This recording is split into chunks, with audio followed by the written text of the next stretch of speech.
Imaginez un robot de trading qui trade à l'aveugle. Parfois il vend, parfois il achète, sans aucune logique et sans aucune vraie stratégie. Et pourtant, ce robot fait mieux que 75% des traders particuliers. What? Oui, je suis clairement en train de dire qu'un robot qui fait un peu n'importe quoi, eh bien s'en sort mieux qu'une majorité de gens qui passent leur soirée à analyser les marchés, à suivre des vidéos ou à acheter des formations. Et c'est d'ailleurs ce qu'a posté un trader sur Reddit qui a utilisé Upside pour démontrer ça. Et son post, eh bien, m'a clairement inspiré pour la vidéo d'aujourd'hui. Et son constat, eh bien, il est réel puisqu'il se base sur des données concrètes. Et en fait, comprendre ce bot idiot, c'est peut-être la meilleure chose qu'on puisse faire pour progresser en trading. Voilà comment fonctionne ce bot. Toutes les 4 heures, sur la paire euro-dollar, il a 20% de chance de vouloir ouvrir un trade. Et donc, 80% de chance de vouloir rien faire. Si jamais il souhaite rien faire, dans 80% des cas, bien il va attendre la prochaine bougie 4 heures. Si au contraire on tombe sur le 20% des cas où là il souhaite ouvrir un trade, eh bien il va faire un pile ou face pour décider s'il va acheter ou vendre. Donc il a autant de probabilités de vouloir ouvrir un trade à l'achat que d'ouvrir un trade à la vente. Une fois en fonction du résultat du pile ou face qu'il a la direction à prendre sur ce trade, eh bien il va placer un stop loss, supposons qu'on soit dans le cas d'un achat, il va placer un stop loss à une distance de 3 fois l'ATR, et son take profit, il va le mettre à un ratio gain-risque de 1 pour 1. Et souvenez-vous bien de ce détail parce qu'il va être important dans les explications qui vont suivre. Donc là, comme vous l'avez compris, en fait, il n'y a aucune logique ou rationalité quelconque dans la prise de décision. C'est vraiment purement de l'aléatoire puisque à chaque bougie 4 heures, on a 20% de chance de vouloir ouvrir un trade.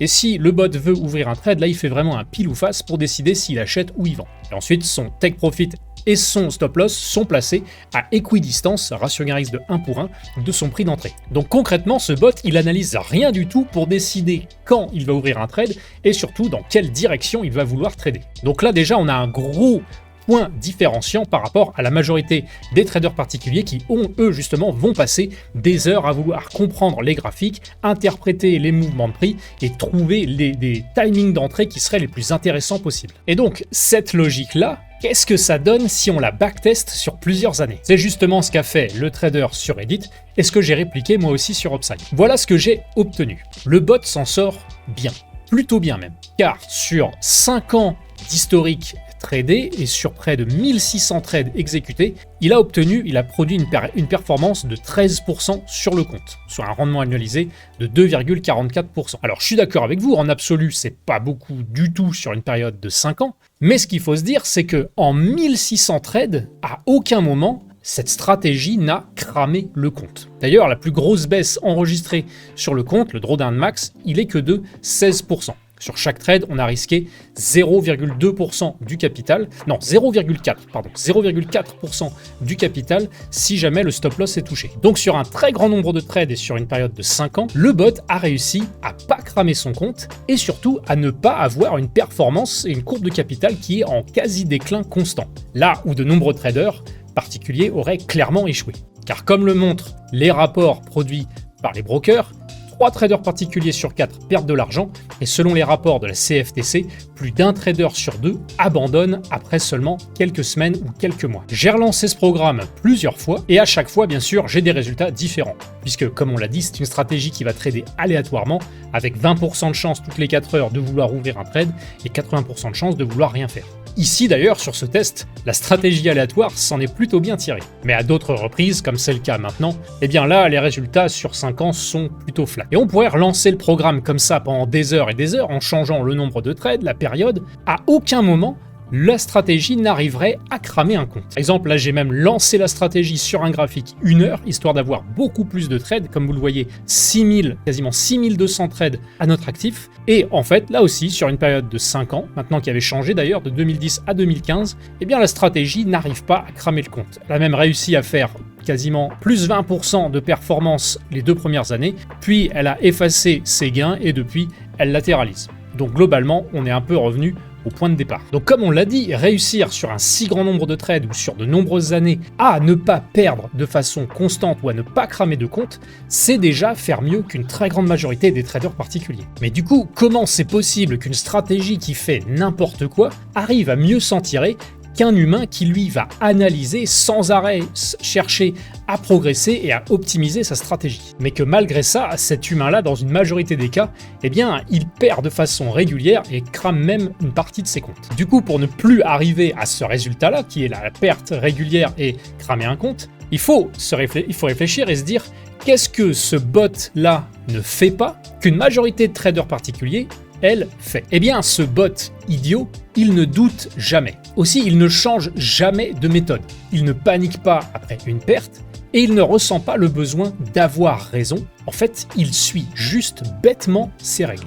Il n'a aucun ego et c'est ça qui lui donne un avantage énorme. Quand on regarde les courbes de capital du bot, elles sont certes pas spectaculaires, mais elles sont stables, elles ne montrent pas de gros crashs violents sur un ou deux trades, comme c'est le cas si on analysait certains comptes de traders humains. En fait, les courbes de capital, elles avancent, elles progressent ou elles diminuent doucement, ce qui reflète qu'il n'y a pas d'émotion. Et c'est là qu'on commence à voir les différences que ce bot idiot révèle, c'est que c'est pas la stratégie ou le système qui fait la différence, mais c'est l'exécution sans faille, même d'une méthode un peu stupide comme c'est le cas ici. Parce que pendant qu'un trader humain il doute, il modifie et bouge son stop loss, il panique et il coupe vite ses profits par peur de les voir disparaître, lui, le bot, il continue tout le temps à faire la même chose. Et c'est pour ça qu'il arrive à ne pas perdre. Alors, attention, je suis bien entendu pas en train de dire qu'il faut trader à l'aveugle, et cette vidéo n'est pas une éloge des systèmes de trading aléatoires, mais si une stratégie totalement random arrive à mieux performer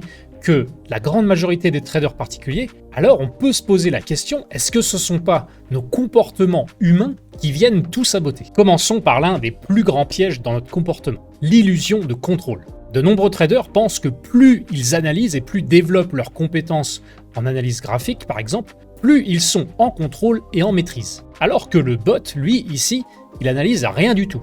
Et pourtant, il arrive à survivre sur un très très grand nombre de trades malgré ça. Pourquoi ? Tout simplement parce qu'il ne cherche pas à avoir raison. Il exécute et c'est tout. Alors qu'un trader particulier, lui, étant donné qu'il va avoir investi de l'énergie mentale et du temps dans son analyse, va vouloir absolument avoir raison sur un trade.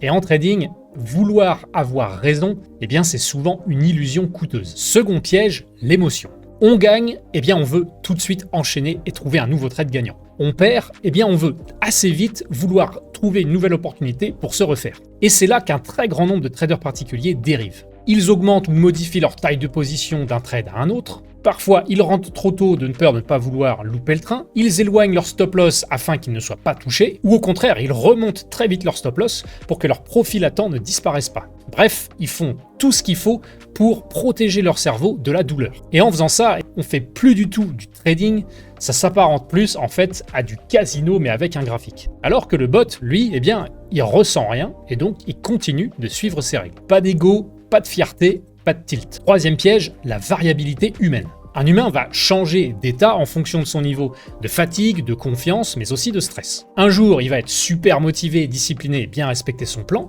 et le lendemain, il va plus avoir tendance à être impulsif et improvisé. Il peut aussi tout à coup être hypé par une nouvelle technique ou méthode qu'il a découverte dans un livre ou dans une vidéo. Bref, ses performances et son comportement et sa manière de réfléchir et d'opérer va être en dents de scie, instable et donc fragile. Alors que le bot, lui, il est vraiment toujours constant. Même quand il se trompe, on va dire, et qu'il a un trade perdant, il reste stable dans sa manière d'opérer et de réfléchir sur tous ses prochains trades. Et sur le long terme, et sur un très grand nombre de trades comme on le voyait, justement, cette constance et cette cohérence maintenue dans le temps bat à l'évidence le génie, mais qui serait instable. Et enfin, quatrième piège, eh bien, c'est la recherche de la stratégie parfaite. De nombreux traders vont passer des semaines ou des mois à tester, modifier et chercher en fait le setup parfait. Et dès que ça semble plus marcher sur 3, 4, 5, 6, 7, 8 trades, eh bien, ils changent tout et se disent qu'il leur manque quelque chose et vont donc partir et s'aventurer à la recherche d'une nouvelle technique. Et en faisant ça, en fait, durant toutes leurs années de trader, ils passent beaucoup plus de temps à être des chercheurs que de vrais exécuteurs. Alors que le bot, lui, comme on l'a vu, qui n'arrive pas à cramer son compte, il cherche rien. Il applique encore et encore. Et c'est pour toutes ces raisons-là que le bot aléatoire ici fait mieux qu'une très grande majorité des traders particuliers. C'est pas parce qu'il est bon, on peut pas dire ça, mais c'est surtout parce qu'il ne commet pas toutes ces erreurs humaines. Il n'essaie pas absolument de gagner, il n'a pas non plus peur de perdre. En fait, il respecte juste un cadre en tout temps, sans émotion et sans se prendre la tête, sans réflexion. Et dans un environnement aussi chaotique que les marchés boursiers, eh bien cette rigidité absurde, on peut le dire, devient pour lui une véritable force. Alors non, le fait que la grande majorité des traders particuliers perdent sur les marchés, ce n'est pas à cause de tel ou tel indicateur ou à cause de leur manque de compétences en analyse graphique, c'est simplement bien parce qu'elle est humaine. Et donc elles ont un cerveau, et ce cerveau cherche à tout prix à se protéger de la douleur. Je vous invite d'ailleurs à regarder notre vidéo sur les 43 millions de trades et l'étude la plus importante jamais réalisée dans toute l'histoire du trading. Si vous êtes un trader particulier, il faut absolument la voir et en connaître ses conclusions. Ce que ces bots aléatoires et cette expérience révèlent aujourd'hui, c'est que les marchés boursiers sont comme un miroir de notre faiblesse humaine face à l'incertitude.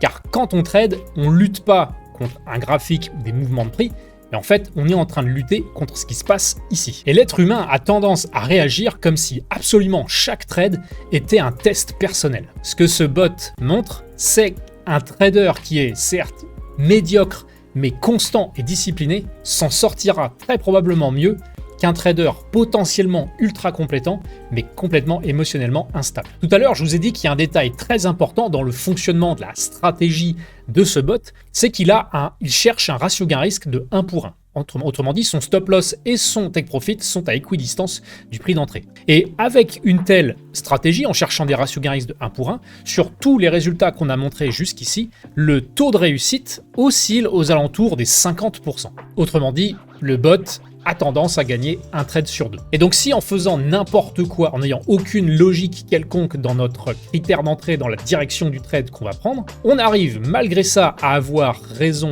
une fois sur deux avec des ratios gain-risque de 1 pour 1, ça veut dire qu'un trader qui arrive à juste améliorer légèrement ses timings d'entrée ou son prix d'entrée, s'il peut faire légèrement augmenter ce taux de réussite, ne serait-ce qu'à 53, 54, 55%, voire même plus, automatiquement, toujours en visant un ratio gain-risque de 1 pour 1, eh bien, il bascule clairement en territoire positif. Or, je vois très souvent des traders absolument vouloir chercher des ratios gain-risque de 2,5, 3, 4, 5, 6 et plus, alors que en se focalisant par exemple sur des ratios gain-risque de 1 pour 1, même en faisant n'importe quoi avec aucune logique, rien que de base, on va être aux alentours des 50% et donc des 1 trade sur 2 gagnants. Donc plutôt que de se focaliser sur trouver des trades avec des hauts ratios gain-risque, des gros potentiels de mouvement, en un premier lieu, si on est un trader et en phase d'apprentissage et souhaite ne serait-ce que potentiellement maximiser ses chances de basculer en territoire positif, il vaudrait mieux se focaliser sur des ratios gain-risque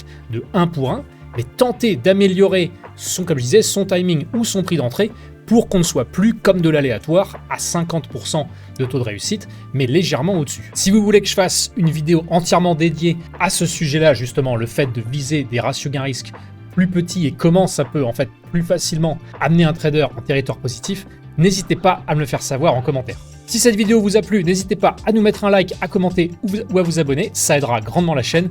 Quant à moi, je vous retrouve très bientôt. Ciao!